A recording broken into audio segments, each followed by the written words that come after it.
Hello, my name is Diah Sutrisnawati, and here I want to explain about point of view of voice in poetry. Points of view of voice in poetry. Just like a fiction, the poem is written in a specific point of view. First person, like I, me, my, we, us, our. And second person is you, your, and so on. And the third person is he, she, it, him, her, and his. Hers, his, they, them, and theirs. Remembering, choosing a point of view determines how close the reader is involved in the poem.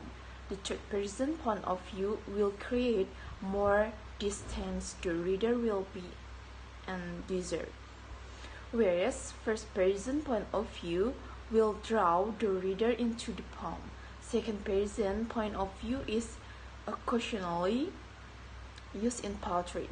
The speaker is speaking directly to his or her readers. Using second person point of view, however, has to be done carefully as it is a more advanced skill and can be done poorly by an unexperienced reader. Okay everyone, for the next presentation, for the next material will be explained by me. So today I will discuss about the elements of voice in poetry, which specifically I will discuss about tone. For the previous one have been explained by my friend Diah, which is talking about the person in the voice of poetry. For the tone, I'll start explaining. Elements of voice in poetry. The speaker's voice comprises several factors: tone, diction, syntax, and the audience. The poet's tone refers to their approach toward the subject matter. It could be a favorable, neutral, or negative statement. Poets who produce political poetry do so to make their viewpoints known through the medium of poetry. Jadi maksudnya di sini adalah tone itu adalah suara yang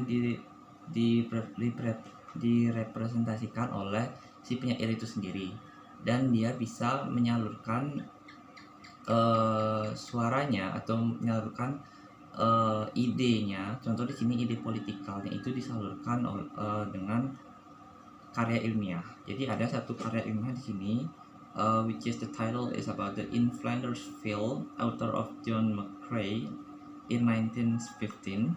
Already put on the paper, so you can check in there. That's for the explanation, with all the explanation of the elements of voice and poetry, which is talking about tone. That's the point of view that I can give to you for this part. So we move to the word choices. About the more specifically is denotation and connotation. I'll start explaining it for the first one. Brief approaches, denotation, and connotation in word choices of poetry. Before that, in here, I've already put a quick rundown for this material, which is talking about the denotation and connotation. The first unit is talking about the brief approaches, denotation, and connotation in word choice of poetry. The second one is specific definition of word choice in poetry, denotation. The third one, specific definition of word choice in poetry, connotation. And the last one is the bottom line of denotation and connotation in word choice of poetry.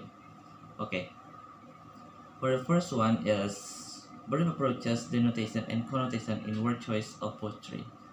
In poetry, a word has two meanings: denotative and connotative. According to Cahyani 2020, in poetry, the use of denotation and connotation helps the writer of the reader of poetry find other interpretation and meanings out of mind. They are easily understood of the entire meaning of the poetry expressed by the poet. By Anindita and Satoto in Zuhdah and Alvin 2020, colon 104, bracket, period. And next one is denotation and connotation are one of the semantic studies beside others. They are not separated from each other, and they both exist together when the poet wants to write poetry. That's for the first explanation for the first unit.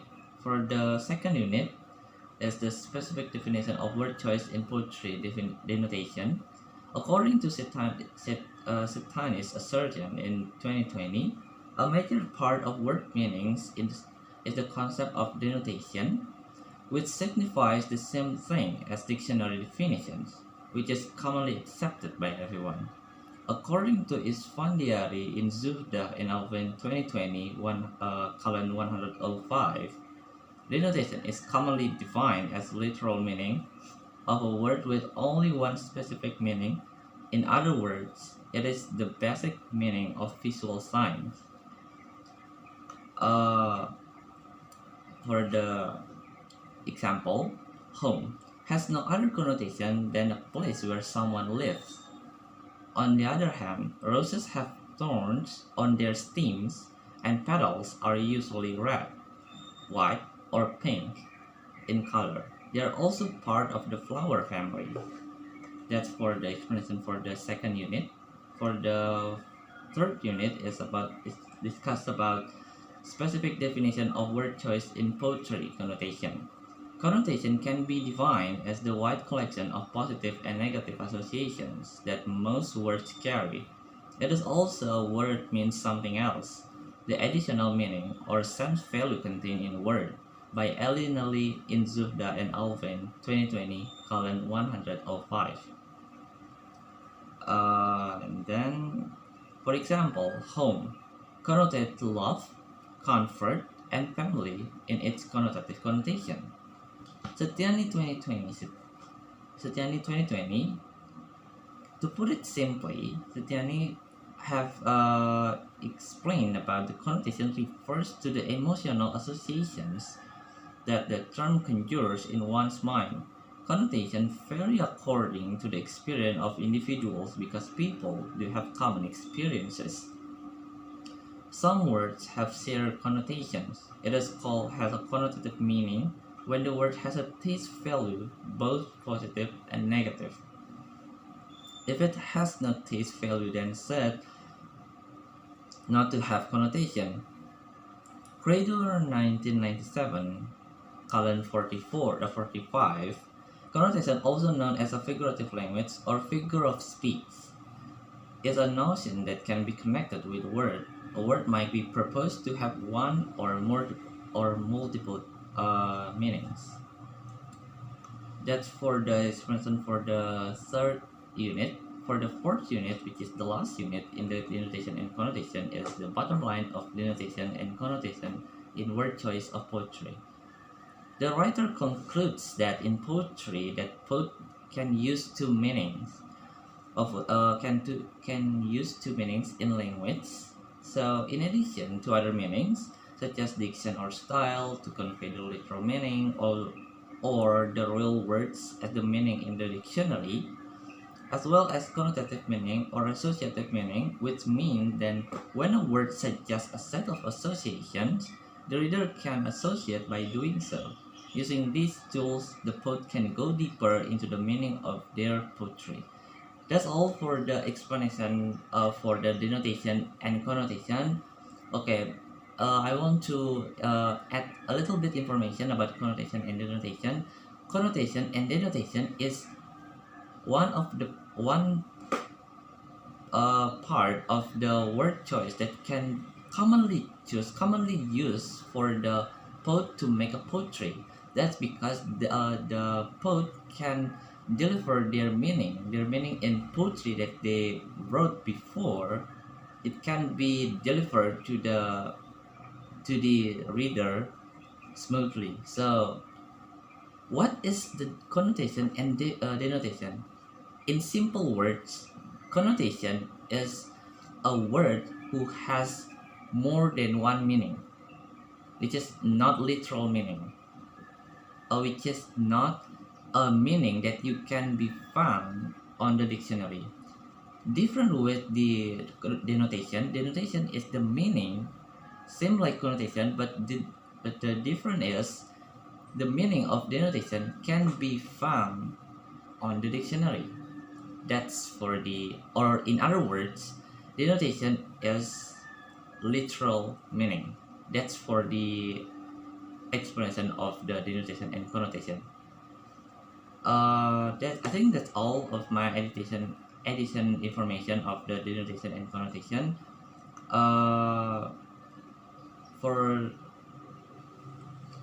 I think that's all for the explanation for me and Diah.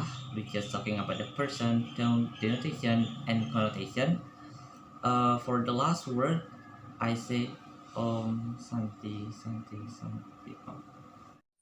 Hello everyone, my name is Desak the Desita Pramesti Cahyani. So today I'm going to explain the material about irony in a part 3. So let's start from what is irony. The definition of irony is a literary device in which contradictory statements or situations reveal a reality that is different from what appears to be true. So we can say that irony as a literary device in a situation which is there is a contrast between expectations and a reality. So we can take example like the difference between what something appears to mean versus its literal meanings. It have a different meanings, right? So an irony is also associated with both tragedy and humor. Okay, next we go to the terms of irony. So the terms irony entered to the English language in the 16th century and comes from the French from the word irony and from Latin from the word ironia.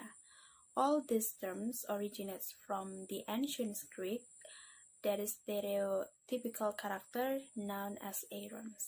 So an Aaron itself brings down his opponents by understanding his abilities, thus engaging in a type of irony by saying less than what he means. Usually, irony uses words to convey the opposites of their literal meanings. So a statement or situation's meaning is contradicted by the appearance or presentations of the idea. So we move to the types of irony. So there are a number of different types of irony. So each type has a meaning, some things a little different. So let's discuss it. So first is dramatic irony. So this type is also known as a tragic irony. This is when a writer lets their reader know something that a character does not know. So for example, like when the reader knows that the bus roaring down the highway is headed for an elevated freeway junction that hasn't been completed yet. So it fills the audience with anticipations and dread for what they know is coming. So it means that the passengers feels horror and shocks. Okay, for the second type is comic irony. So this types when irony is used to comedic effects, such as in a satires. So Jane Austen was a master of irony and dialects. Sorry, I mean that her preoccupations with social divisions and the witty and insightful tone with which she revealed hypocrisy and parodied people contributes heavily to her voice. So Austen often prides and prejudice with a famous line implying that men are the ones who hunt for wives. However, she makes it clear throughout the narrative that it is actually the other way around. The next is situational irony. So this is at a play when an expected outcome is subverted. So for example, in Henry Classic Tales, the title is The Gift of the Magi.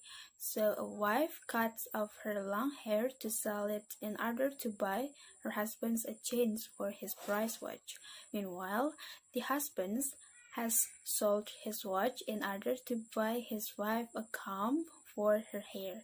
So the situational irony comes from each person not expecting to have their gift be undercut by the other's actions. And the next type is a verbal irony. So this verbal irony is a statement in which the speaker means something very different from what he or what she is saying. So it is a disparity of expressions and intentions when a speaker says one thing but means another thing. So when a literal meaning is a contrary to its intended effects, we can think of the knight in Monty Python's and the Holy Grails, with but his arm sliced off. So he says that it's just a flesh wound, and then he is ironically or comically. It means that underplaying the severity of his injury. Okay everyone, so that's all about my presentation. So for the next presentations will be led by my friends. Thank you for your attention. So today I will continue the explanation about the word choice. Word choice refers to the words a poet chooses to use. Word choice is extremely important in poetry, since the poem is such a compact form. Every word counts. Sometimes poets choose words for the way they sound, sometimes for their connotation. When you look at word choice, not whether the poet used a specific or general. Did he, for example, choose to say dahlias rather than flowers? Why? Not whether he used a construct or abstract word. Did he, for example, refer to a Medal of Honor rather than bravery, and why? Another example is look at the Sipo words, and words. On page 7 to 8, this is a poem word choice. We don't speak of tribal words anymore, or we say simple fiction phrase. Think about the words people used to talk about event. What a connotation does to word tribal, have that fiction does not. When you think of a tribe, what image come to mind? What image come to mind when you think of a fiction? If you want to be taken seriously in the world, then do you want to be considered part of tribe, part of a fiction? The same be asks of the difference between tribes and nation. There are no tribes around here, or only nation, which is taken more seriously at the United Nations. For example, a tribe or nation which will have more power. It makes sense you see our cause from there, or one moves to multinational. It makes sense you get me, cause from there one gets one homeland. Sepamba's poem is about the power of word. What chooses to call oneself can actually alter reality. So that's all about word choice.